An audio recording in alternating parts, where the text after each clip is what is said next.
To me, this is the number one trait, that you've got this hunger and thirst to learn. It was even that way with Elon Musk. He's like, all right, I want to go to the moon. I want to go to Mars. So he reads these books on making rockets.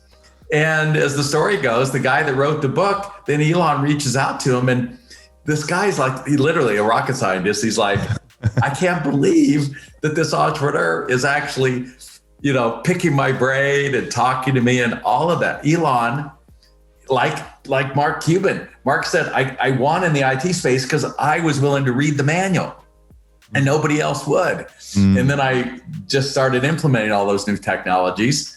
Elon just read a book about how you do rockets. So it comes back to learning.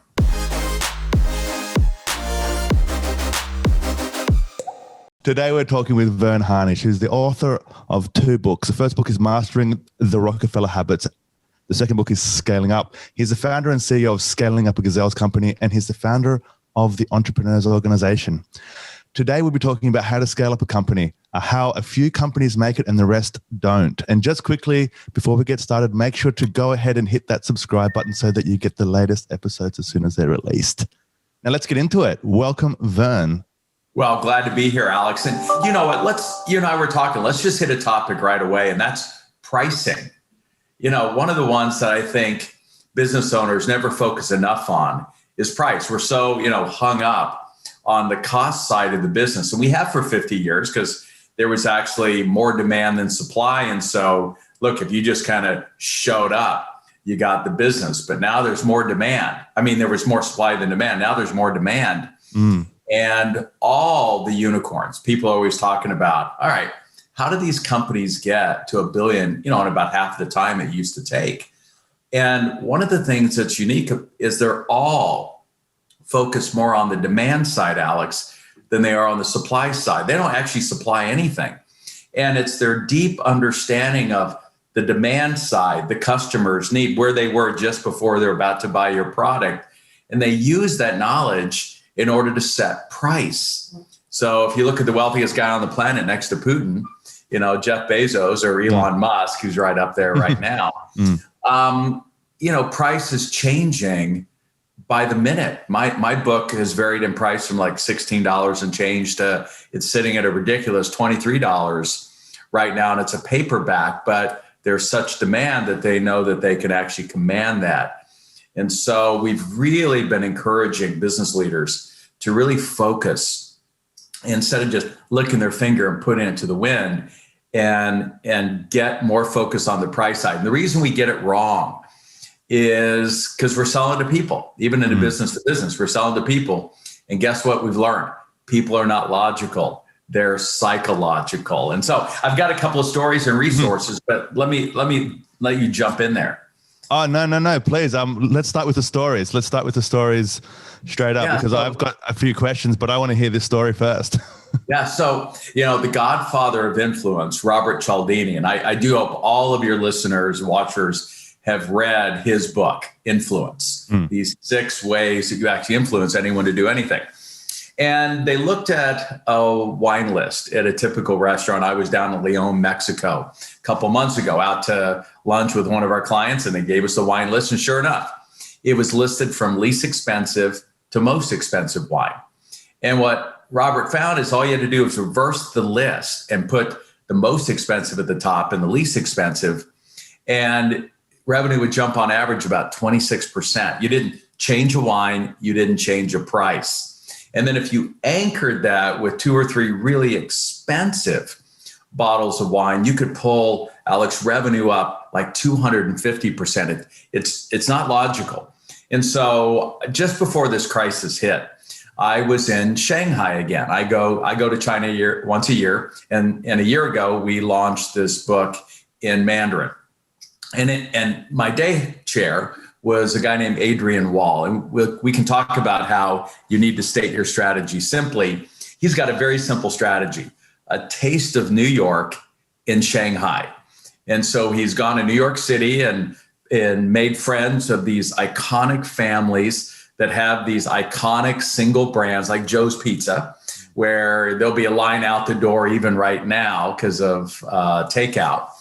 And he convinced them to let him bring these iconic brands to China. And so the first he did was Joe's Pizza. And so the year before, I had mentioned this pricing thing. So when I saw him about a year ago, he said, Verne, I got to take you down to the pizza restaurant. I said, all right. And he says, you've got to look at the menu. He said, we used to list it from least expensive, vegan, to most expensive, meat lovers. And he said, all I did was reverse the list as you suggested, as Robert Cialdini would. And we didn't get 26%, but we got a 15% boost in revenue. Didn't change a slice, didn't change a price. And that's how psychological it is. If we look at business to business, 2 years ago, and I'd encourage everyone to Google it, I'm sure you can send the link out. Harvard Business Review had a really stunning piece on pricing called Good, Better, Best. And that was really focused on business to business. And as you read through all of the detail, you find as you get down to the end that Dell EMC, now called Dell Technologies, when they went from a single price in terms of a service after sale contract to a Good, Better, Best, revenue only jumped 300%. And so we went to that in the crisis when we launched our virtual summits. We said, let's not go to a single price, which we normally had. Let's do a Good, Better, Best. And by the way, the difference between good and best was 10x. And it was amazing, the psychology that we learned and the revenue that we generated by being just that much more sophisticated. One last example, we have an e-commerce client that in 2019 generated about 8 million in EBITDA. Last year in 2020, by just getting more sophisticated around pricing, we actually brought in Herman Simon's firm, Simon Kucher. They were able to, and we caused them to shred literally 2 million catalogs. They were getting ready to go out in 4 days. We said, look, this will be suicidal. Shred those catalogs, move your pricing online. And their EBITDA only increased from 8 million to 40 million, a fivefold increase in profitability just by getting price right. So I beg folks to get focused on it. So where does this fit into the 4 areas which you talk about in your book, right? Because you've got people, strategy, execution, and cash. Does this fit into strategy or does this fit into execution? Does. No, you're right. It's strategy because our view is marketing strategy equals strategy. And in fact, most founder CEOs are the default chief marketing officer of their company, like Steve Jobs was for Apple. And if you have a CMO, they're really there to kind of sit side by side with you because what's more important in the 4 P's of marketing? Product, price, place, and promotion. And if you look at those 4 P's, 3 of those, you've got to spend money before you make money. But with price, and you add $1 to the price, and in general, that'll go right to the bottom line. And it makes you money immediately. So good, better, best is what you see on all the software company sites, right? You've got the 3 options. Education is another one that like you constantly see. Does the better option pretty much always sell the most because you don't want the most expensive, but you don't want the cheapest? So is that what you found personally or across the companies which you've analyzed? You know, it was interesting. In terms of our revenue, there was an equal amount of best and better. And that was some of the things that we learned as we were watching some of our pricing matrices. So I don't think there's a fixed rule there. There is something about, obviously, the anchoring by having that higher price. But where it really plays out, we're big fans of Northwestern University professor Victoria Medbeck. Our view is the best professor, teacher of negotiation. She has some small clients like Goldman Sachs and others. And one of the things that she really teaches is, in a practical sense, B2B, we're often asked for a proposal. Even if we have an existing client, it may be the 5-year renewal. We'd like you to resubmit. And they're going to go out and get some other counter proposals just to kind of keep you honest. And what's fearful if it's competitive is that you've got these ankle biters, these low bidders that want to come in, steal the relationship. And you know what's going to happen. Once they're in, they're going to start jacking up the price, or the customer is going to suffer. So how do you play this game? And she recommends that and we've won so many contracts using this technique. She says you always submit 3 bids, even if it's an existing customer, if you think it's competitive at all. And what you do is you vary the price based on your strength, your difference. So let's say it's response time or design or the customer service or inventory turns or whatever it is, speed. Whatever that difference is, what you want to do is you want to shine a spotlight on it and vary price around it. So you want to submit a proposal that matches what you think is going to be the lowball proposal, and then you detail what all they're not going to get.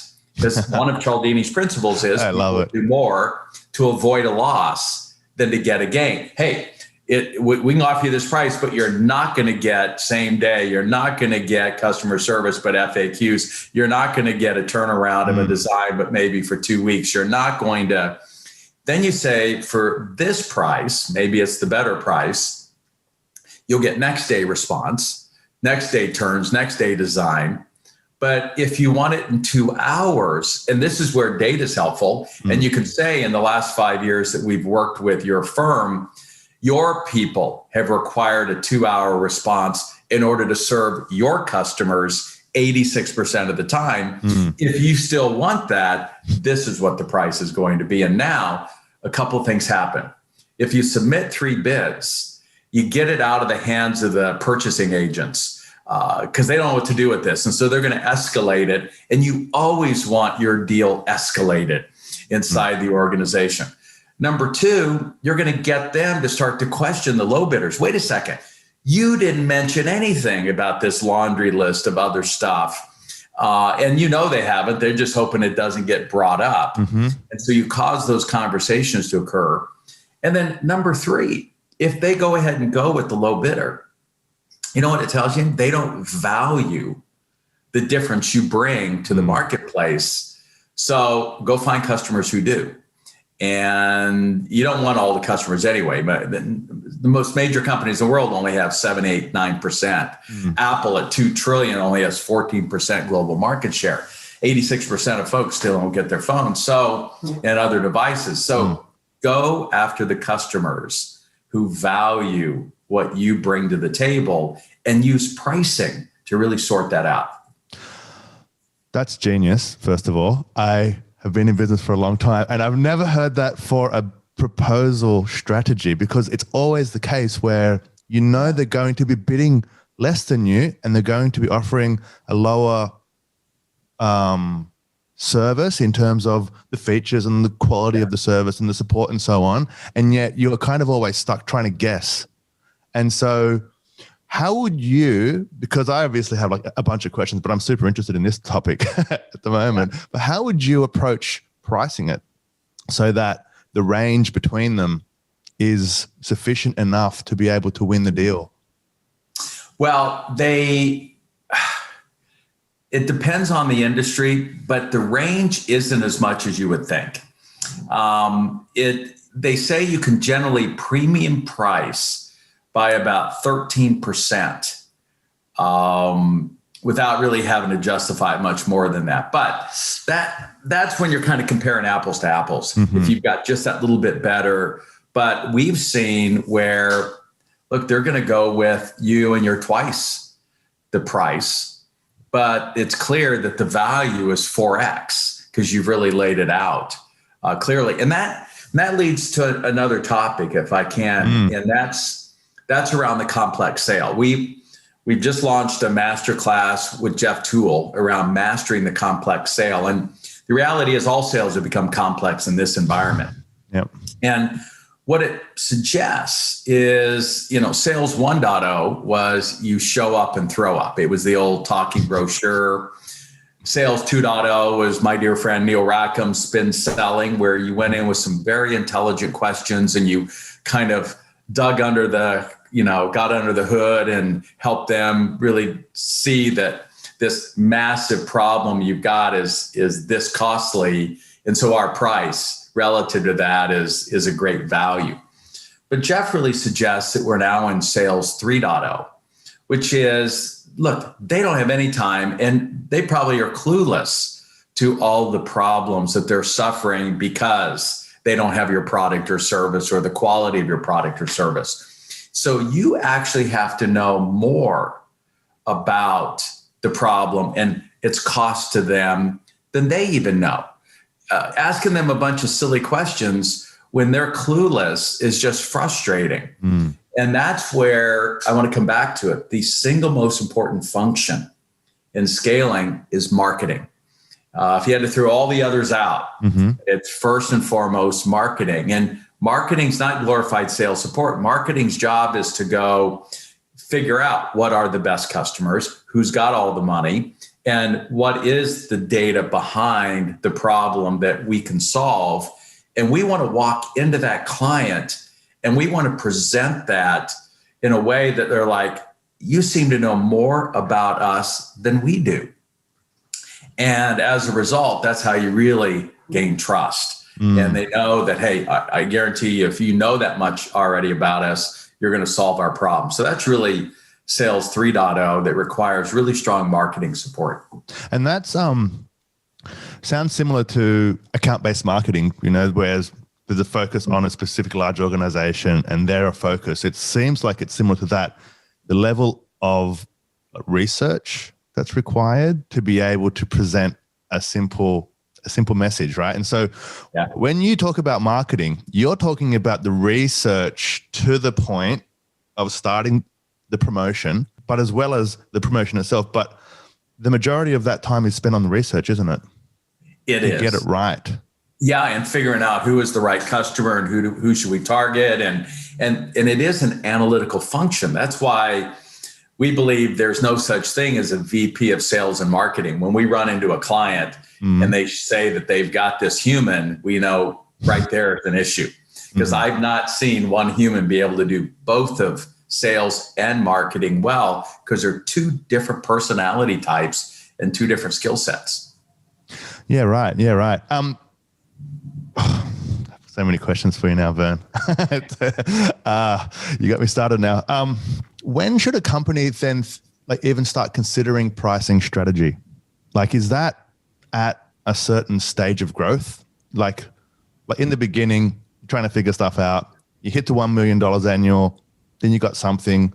At 10 million, you've got now an operation. At what point should pricing strategy start? Yeah, well, it's easy to say at the very beginning, but look, that's this idea that what got you here won't get you there.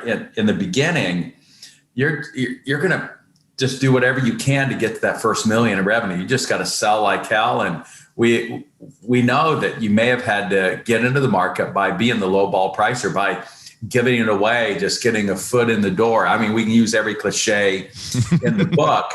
The challenge is when you do cross that chasm, you forget to lose those bad habits.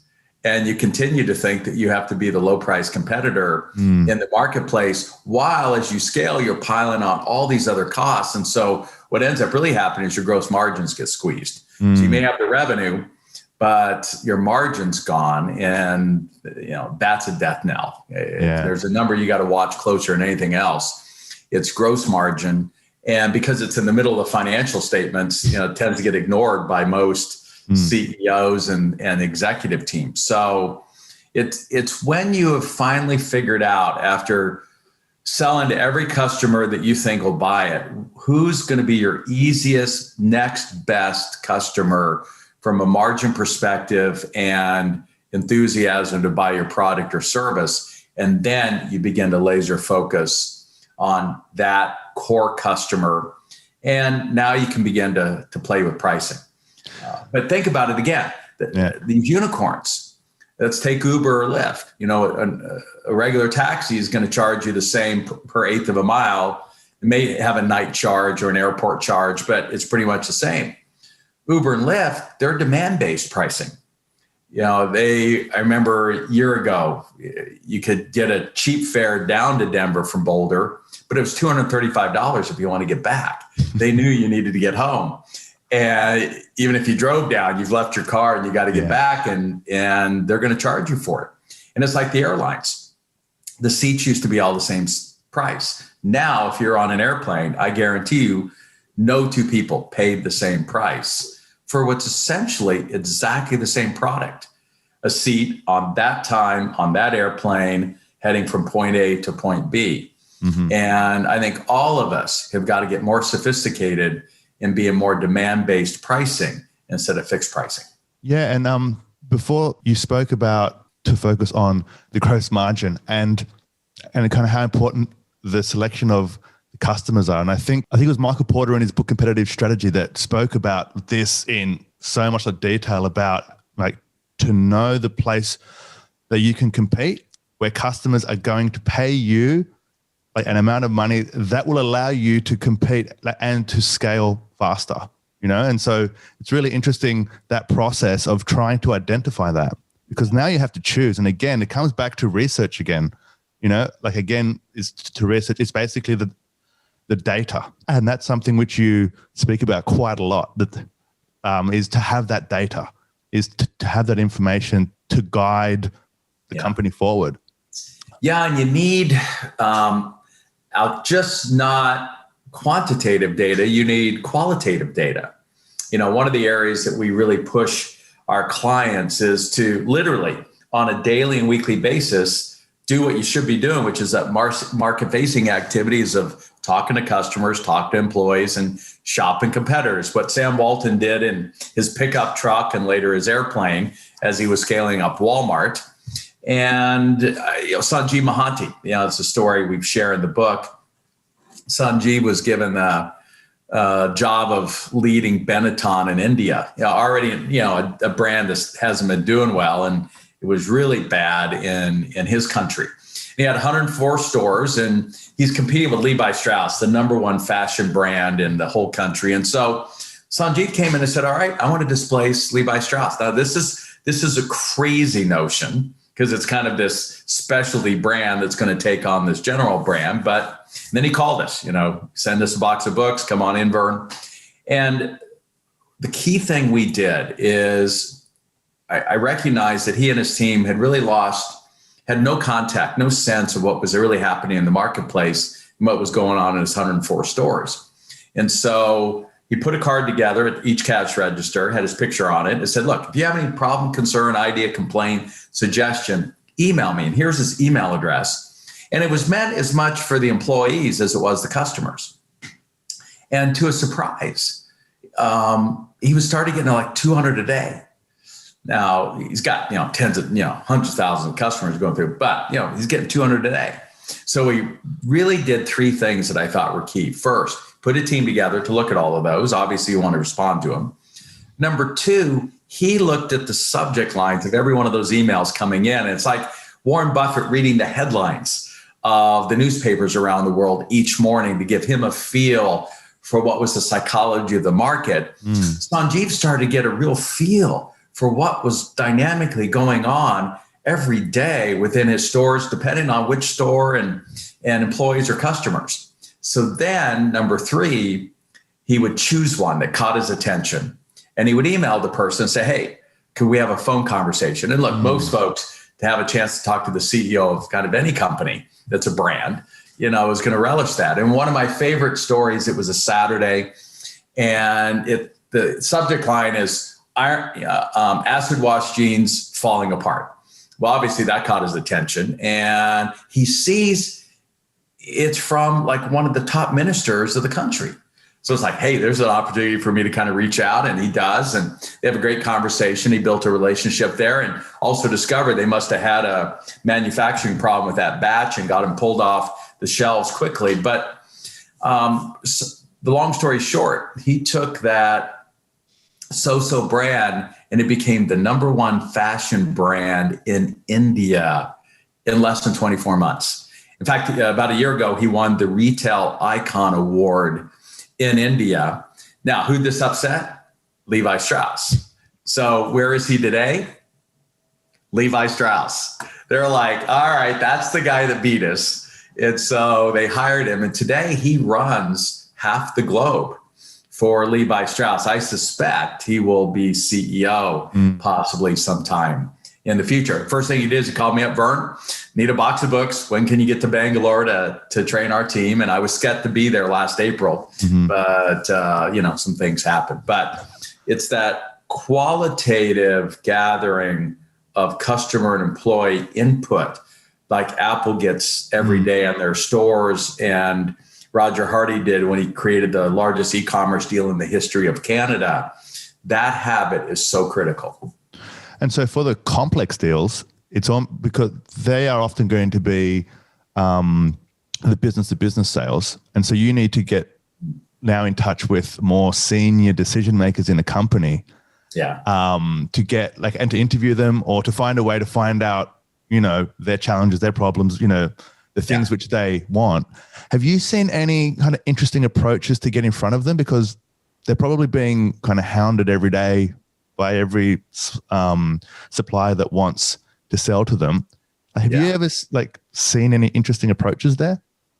Well, here we're really talking about your existing customers. And so your existing customers, they're really open to having these conversations because particularly if what you provide them is mission critical. The key is in a business to business, even though you sell to one person, your product or service is probably impacting dozens, if not hundreds of people inside the organization. And so I remember Raymond Roberts with a company called Citizen. They worked with 7 large government agencies in Washington, D.C. So in a way, they felt like they had 7 customers.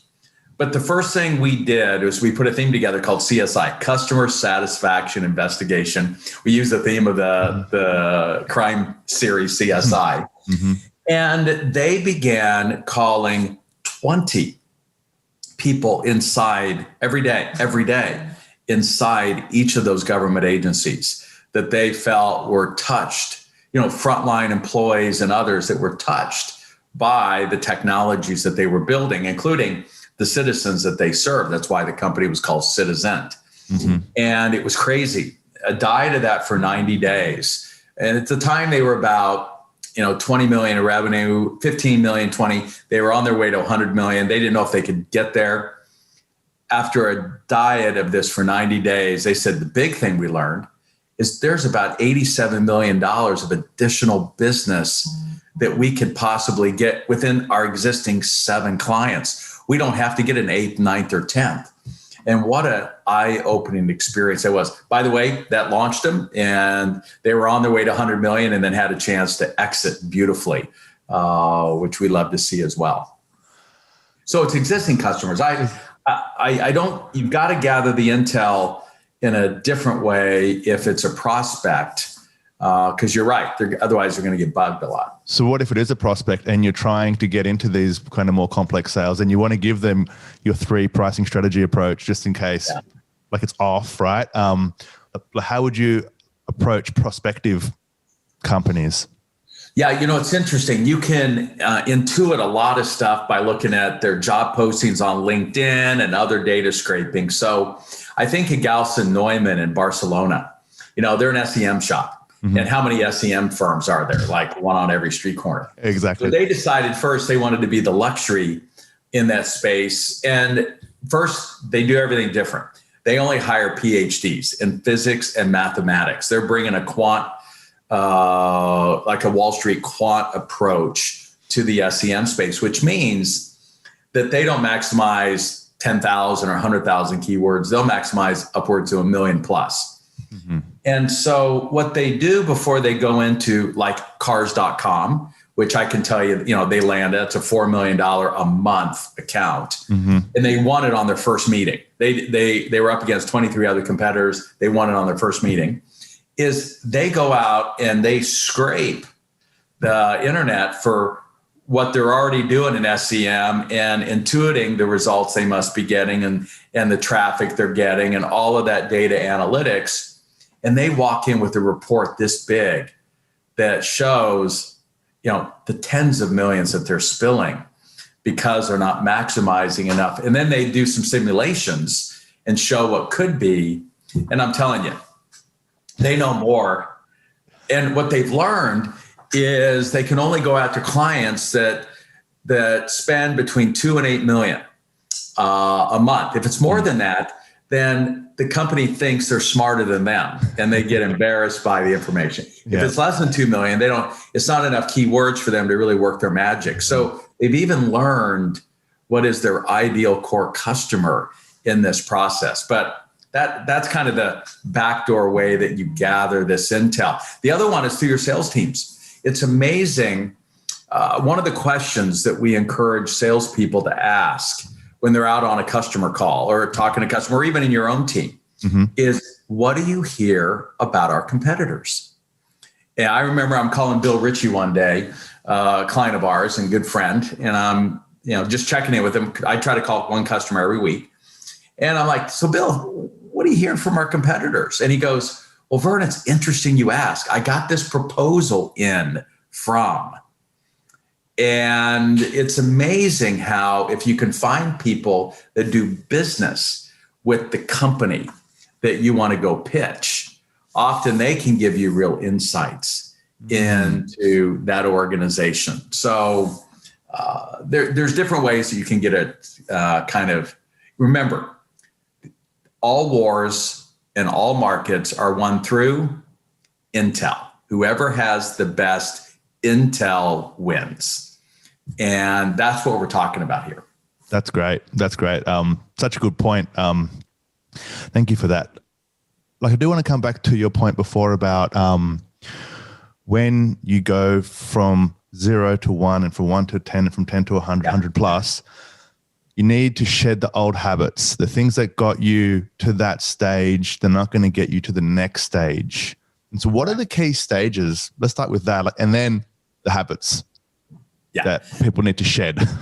Yeah, it's interesting. It's less revenue, though there's a correlation, versus number of employees. And so, 76% of the companies in the US, and I think those numbers are mirrored in other parts of the world. 76% of the companies in the United States are run by the lone entrepreneur. They don't even have a second employee. They're a solopreneur. And we like to kid some of those companies are even overstaffed. In other words, they ought to just go out of business and get a job. Okay? But that's the bulk of companies.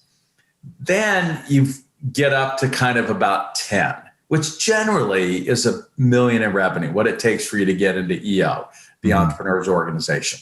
And what's interesting is between 0 and $1 million, if you look at the 4 key numbers, revenue, gross margin, profit, and cash, I often ask audiences between 0 and $1 million, which one of those 4 is most important? And a lot of them guess cash because, you're always cash strapped, but not really. It's revenue. You just got to piece together as many deals as you can to get some momentum, to get off the launch pad. And cash, are you kidding? Hopefully one of your partners keeps their day job, or you're married to somebody who's still working, or you've borrowed from friends, families, and fools, or whatever the case is. You're just going to try to piece it together, hold it together, tape it together until you get to $1 million. So revenue is sell like hell is the thing. From $1 million then to 10 million, the next one that kicks in is actually cash. Because growth sucks cash. $1 million to 10 is 10xing. And for you to 10x again, you got to go from 10 million to 100 million. And that gets you into rarefied space. So the $1 million to 10 is when you really want to figure out your cash model. How are we actually going to fuel this thing? Through customer deposits or Costco, through membership fees or advanced deposits, or our SaaS offering, we're collecting the entire monthly, a year in advance. How are you going to go about, or you get deep pockets like John Ratliff did with his bank in order to grow through acquisition. But you're expected between $1 million and 10 to figure out the cash flow model. Then from 10 million to 50 million, the focus is gross margin. Because as I mentioned, at about 10 million, you're at 50 employees and everybody's name. Once you start getting above about 50, it gets crazy and you start piling on costs, and you got some middle management, and now you're getting price pressure because you've proven that there's this market for what you do, and now competitors are coming in, and your margins really start to get squeezed. And By the way, they squeeze about 4%. So if you were running 53% gross margin, it drops to 49. It doesn't seem like much, but 4% of 10 million is 400,000. And that's the money that you need for the better computer system, or to get an upgraded CFO, or bring in some more talent in general, or training and development, or better office space. And you need that. And at 50 million, that's an extra 2 million to the bottom line. So what we like to see is really push companies to get an extra 4% gross margin, a lot of it through pricing and clever pricing strategies, instead of lose that 4%. So it's an 8% that is real money. And then at 50 million, not that profit hasn't been important all along. It sure wasn't important at Amazon for a long time. But where you earn, we like to say, the medium bucks, is creating a consistent profitability. By 50 million, you're expected to have this thing so figured out that you can create a consistent profitability in a wildly inconsistent market or world like what we've just experienced. And that's when you know that you have a deep understanding, control of the business that you're running. So revenue, then cash, then gross margin, and then profit in terms of focus. And those are just some of the things that change the evolutions and revolutions as the organization scales. Super interesting. I like your pricing strategy point of you can get it through pricing strategy, because I think the first thing that people would think about is we'll have to change something in terms of how we operate. But what you just said just before is with more sophisticated pricing, you can actually just get that increase in gross margin like immediately, just by being able to present price like in a way that Robert Cialdini suggested, to give them the option. That's really interesting. The other place is then on process. The other issue with scale ups that we deal with is they get so focused on trying to get these great running functions. We've finally got a well-oiled marketing machine, and sales and operations and HR and IT and finance. But what they don't realize is that's not how the customer experiences the company. The way it's experienced is through processes that cut across those functions. And I have to say that as entrepreneurs, we're sloppy. And the first place we're sloppy is we have a tendency just to throw bodies at the problem. We just throw people at it. And as a result, that's why our gross margins get crushed and the complexity goes up. So I'll tell you a quick story there. So Ken Sim, who ran for mayor of Vancouver, lost by 1,000 votes. My buddy Kevin Dom, who I was just on with, has been coaching him, and he's going to go back at it again and see if he can make up those 900 and some votes and become mayor. But he founded a company called Nurse Next Door. It's one of our fastest growing franchises in North America. It's one of these businesses where you have an elderly parent, you'd rather have a nurse come to their home than put them in a nursing home. And so he's doubling in size. And at the point where he had like 28 employees at headquarters, had hundreds of nurses in the field, his head of payroll comes into his office. And this is what happens to entrepreneurs every day. His head of payroll comes in and says, Ken, I'm buried. I'm trying to keep track of these hundreds of nurses and get their time cards in and get them paid. And I'm working 80-hour weeks, and you want to double the company again in size. I need some help. Now, any rational CEO is just going to say, well, go get somebody, but not Ken. Ken goes, all right, let's bring in a lean consultant. And I'll give you a long story short. A year later, they doubled in size, any way you want to measure it. Yet their headcount dropped actually from 28 at headquarters to 23. They didn't fire anybody. They lost a couple through natural attrition. It happens when you're growing at that rate. And a couple others said, hey, I'm just going out in the field. And the great day was when his head of payroll comes in and says, Ken, not going to believe it, but I can barely find 30 hours now to keep me busy. What else can I work on? And that's what you want. They literally were doing twice the work in less than half the time. It was a 4X. And it wasn't just in payroll. They would struggle, Alex, in trying to bring on one new franchisee a month. once they streamlined the process of doing that, they could bring on 5 a month without breaking a sweat. And so we literally have this much slop inside most of our organizations because we've just been throwing bodies and not cleaning out the closets, the hallway closets and garages, which is the analogy I use for process. You clean the garage, you clean the closet, give it 6 months, it's junked up again, and you either need a bigger closet, which is going to crush your gross margin, or clean it out. And so that's why process improvement is critical. And I noticed that at the different stages of staff size, what it took to get to 1 million is different to what it takes to get to 10 million in terms of however you made it happen is messy. It's just messy. And then you get to a point when it doesn't work anymore and you have to change because like it cannot support that size of revenue in terms of the older systems.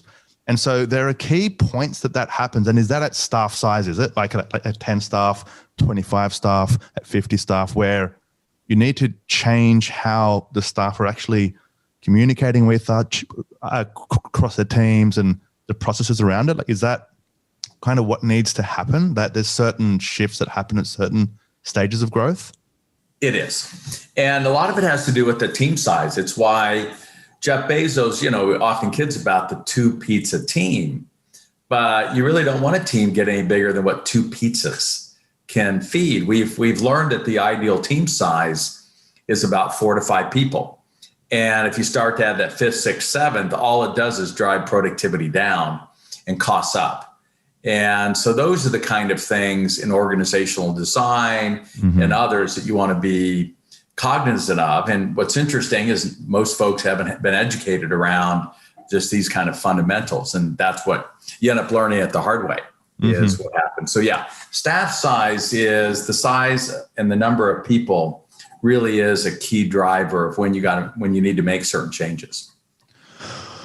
Let's jump to the people who lead these organizations. Yeah. Like, what are some of the characteristics of the leaders who succeed at scaling from 10 million to 100 million?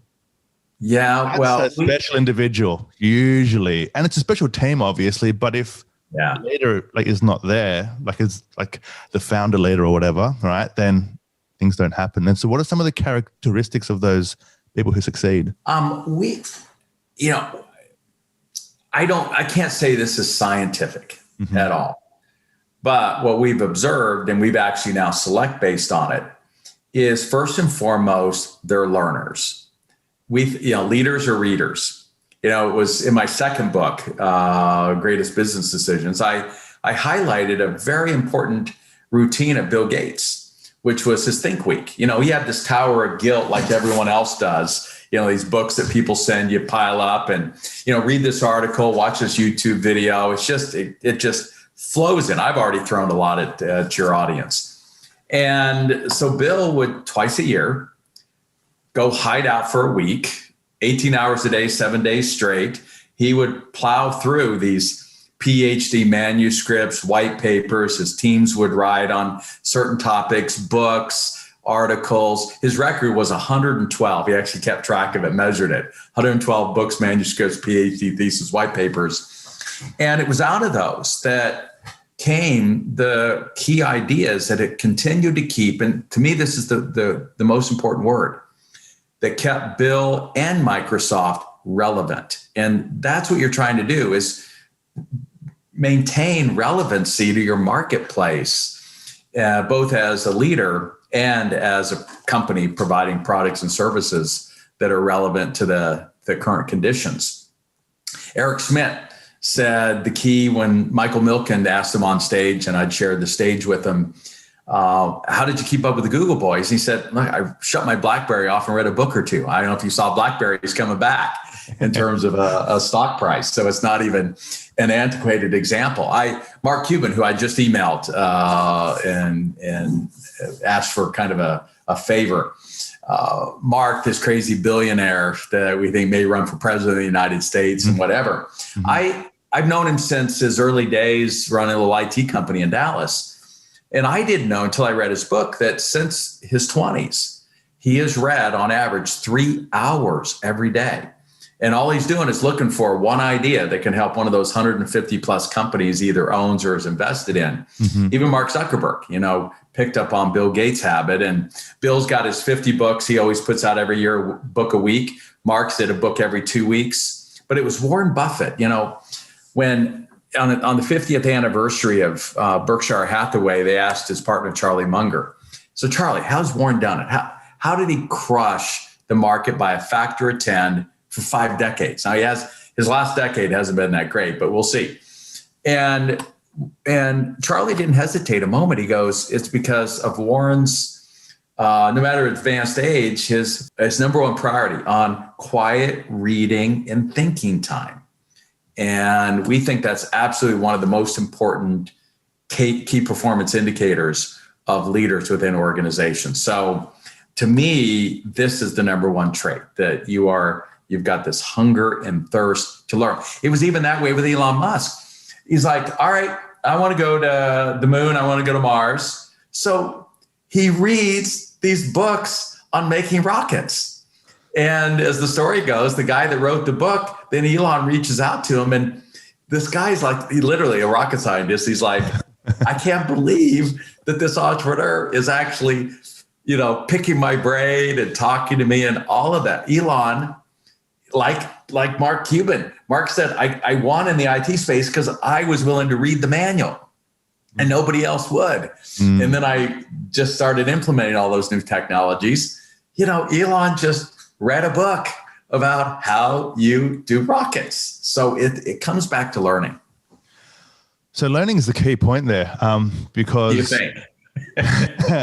No, because I was thinking, there must be other characteristics, but I guess if you are, I'm sure there are, but I think that if you are continuing to learn, you're continuing to grow you, and you're opening up the context of the thinking that is brought to the table every day.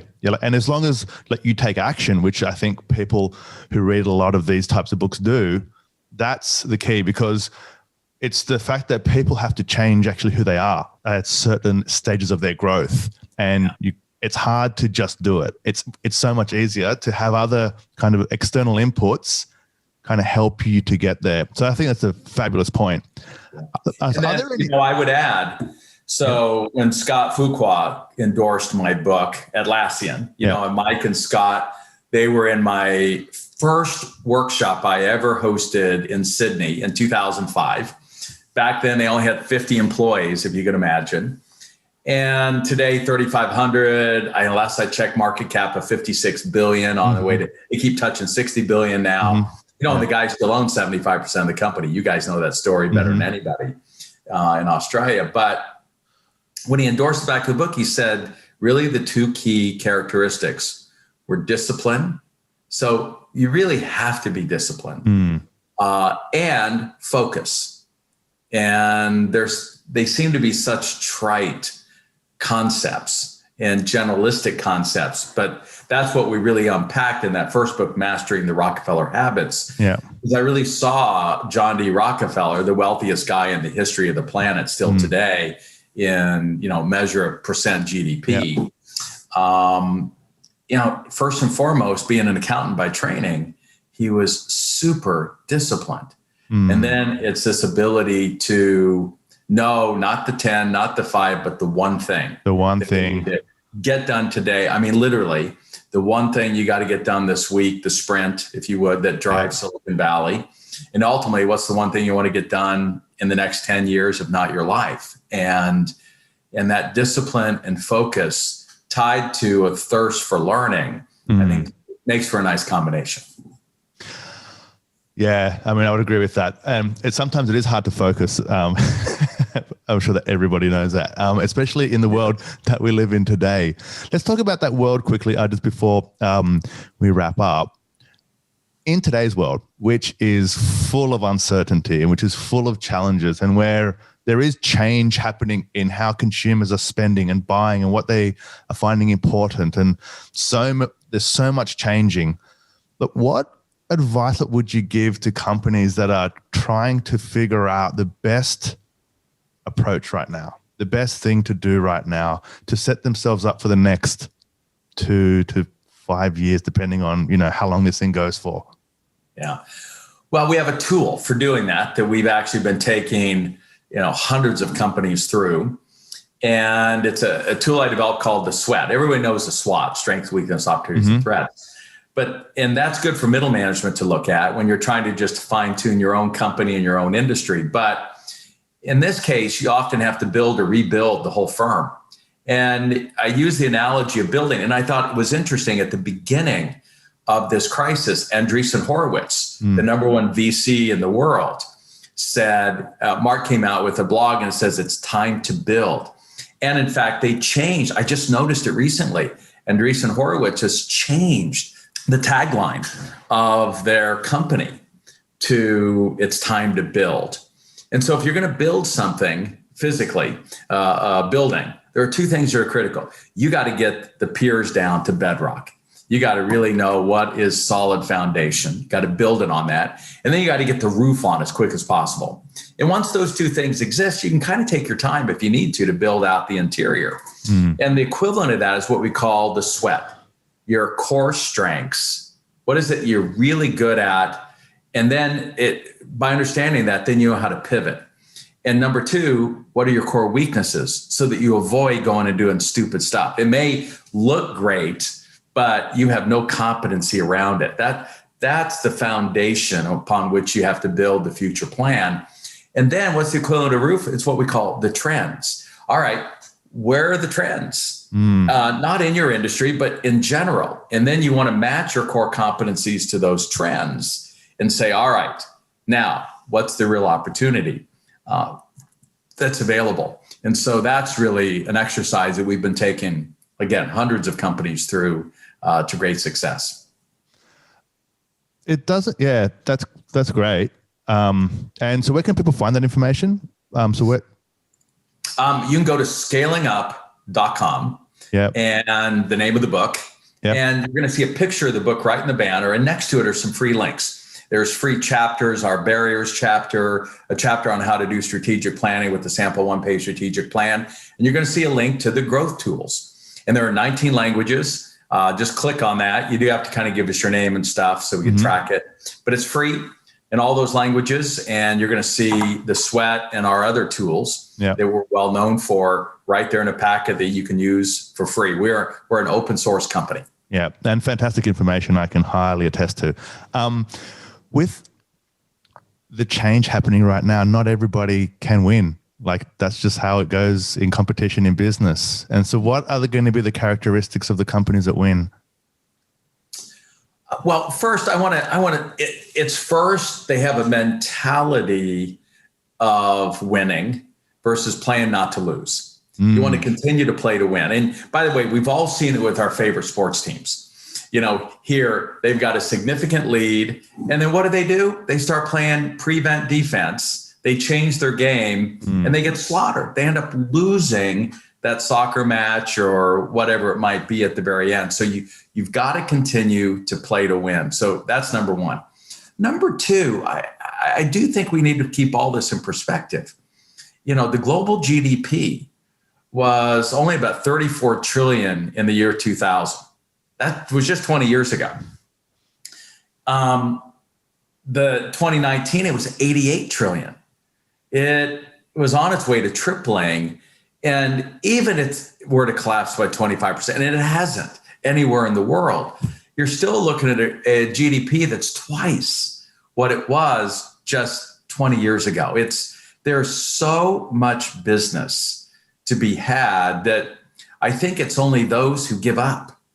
And that's why this ability to persevere, if you want to add one of those characteristics to the people, because bad stuff always happens. Always. And it's the folks that are always.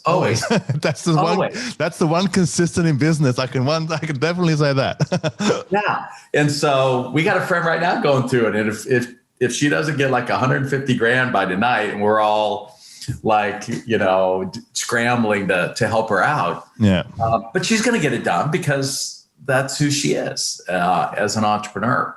Now, and to me, the folks that are getting through this, and it's a piece of advice that I still think we're practicing, because really, I don't even know if Stumpy's might have to close tonight because of something that happens that the governor announces. I mean, that's how crazy the world we are in. And Stumpy's, for the people who didn't hear the pre-show chat, is? I'm taking my daughter to a appropriately named place called Stumpy's, owned by an EO Philly member, where you do axe throwing. Okay, cool. All right. Otherwise, that would have been a strange example, like in all the other examples. Dale and all and Stumpy's. Yeah. My daddy-daughter day, we're going to go throw axes tonight. Awesome. But anyway, what we've and I think it's a good practice anyway, and that is to just be clear, everybody in the company, including yourself, what is the number one thing I have to get done just in the next hour? Like for me, it was like, all right. And I literally look at my day that way in terms of chunks of hours. And then I said, I just have to get this across the finish line in the next hour. And then I got to get this across the finish line in the next hour. And then I'm going to look up and see what the heck has happened next. And then I'll decide the next hour. So that's number one. And then number two, and Susan David, we had on one of our virtual summits, she made a really strong point that most of us are suffering PTSD and we don't even realize it. We have been shell-shocked. And she gave me kind of a quick test. And sure enough, I was suffering some of the symptoms of PTSD and around sleep and all kinds of stuff. And she said very specifically how you can deal with that is pick 3 times in the day. It's best if you can just make it a routine and do something fun for yourself. So I have this dirty little secret. I actually like to play solitaire. So I literally have given myself permission when I got done with that hour of accomplishment to just take a break and play a couple of games of solitaire. I know you're a piano player. I could take you around the corner. I got my keyboard right over here. Yeah. Sit down and play something. Right now, I'm learning salsa.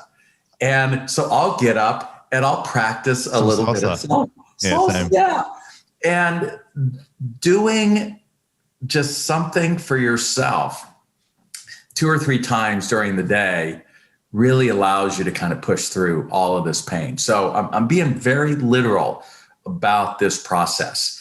And who explained it a little bit to us was Nate, one of the co-founders of Airbnb. They described how, when this crisis hit, they lost $1 billion like overnight, cancellations.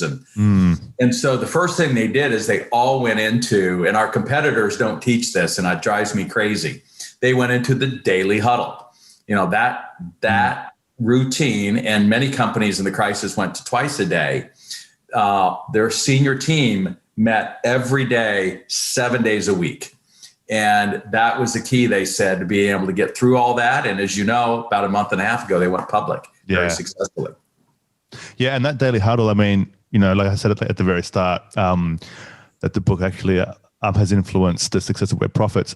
We've had the daily huddle since we attended your conference in Leichhardt or something, 2007 or 8, and every day since then. And it's helped us, except for weekends, like we're not doing weekends, but every weekday, and it's been super, super helpful. But just to summarize, the first part, to win in this challenging environment is to play to win.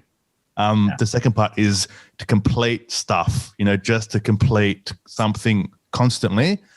The third is to reward yourself, because there's enough stress out there anyway, and it's something to look forward to. And I think what's been interesting is that the world's continuing. The world hasn't just stopped. And just like your point about the GDP, that's really fascinating. Like the money's still there. It may be changing, kind of how it's being spent or produced, but it's still there. Got it. Yeah. And we've got more people continually coming into the middle market around the planet. Right now we only have about 4.2 billion of the 7.7 billion. We still have, we can still have 3.5 billion worth of people yet to bring into the middle class, which just, opens up an increasing pie for everybody. I think that's the great news. Verne, that's a fantastic point to finish on. Thank you so much for coming on to the podcast today. For the people that are listening, check out that website that we spoke about earlier. Subscribe to get all the tools. His content is fantastic.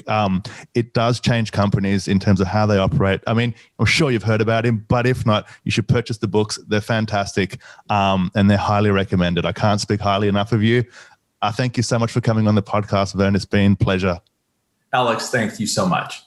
Fantastic, mate. See you later. Bye. Bye. Thanks for listening to the Growth Manifesto podcast. If you enjoyed the episode, please give us a 5-star rating on iTunes. For more episodes, please visit growthmanifesto.com/podcast. And if you need help driving growth for your company, please get in touch with us at webprofits.io.